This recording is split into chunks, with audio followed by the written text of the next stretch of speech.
মেয়েদের জীবনে তার বিয়ের দিনগুলো হয় স্বপ্নের মতো, কিন্তু সেই স্বপ্নে দুঃস্বপ্নে পরিণত হয় যদি তার মাথার উপরে বাবার ছায়া না থাকে। তো আমি তো এটা ভালো করেই বুঝেছি, আর তারা বুঝবে যাদের মাথার উপরে বাবার ছায়া নেই। কিন্তু আমি অনেক ভাগ্যবতী যে আমার বরের মতো একজন লাইফ পার্টনার পেয়েছি, যে সবসময় সবকিছুতে আমার পাশে ছিল। আমার বাবার কমতি খুব কমই বুঝতে দিয়েছে, আমরা দুজনে মিলে অনেক কষ্ট করেছি।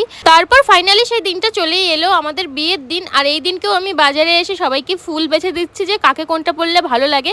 আর এটা হচ্ছে আমাদের ঠাকুরনগরের ফুল বাজার, প্রচুর ফুল পাওয়া যায়। আর এই দিনকে যেহেতু বিয়ের দিন, প্রচুর ফুল ছিল, মালা ছিল এই দোকানটায়। তারপরে চলে গেছিলাম শাখার দোকানে, আর আমাকে অনেকেই বলেছিল দোকানে গিয়ে শাখা পরার কথা, তার জন্যই আমি দোকানে এসে শাখা পরেছিলাম। বাবা যেহেতু মাথার উপরে নেই, তার জন্য অনেক আত্মীয় স্বজন থেকেও ছিল না, খুব অসুবিধা হচ্ছিল আমার সম্প্রদান করা নিয়ে। ওটা করার মতো মানুষ আমার পাশে ছিল না, কিন্তু কয়েকজন ভগবান সম মানুষ আমার পাশে ছিল, যাদের সাথে আমার কোনো রক্তের সম্পর্ক নেই। তারা কিন্তু আমার বিয়েতে একটুও খামতি রাখতে দেয়নি। এর থেকেই বোঝা যায় আমার বাবা আমার সাথে প্রত্যক্ষভাবে না থাকলেও পরোক্ষভাবে আছে, থাকবে।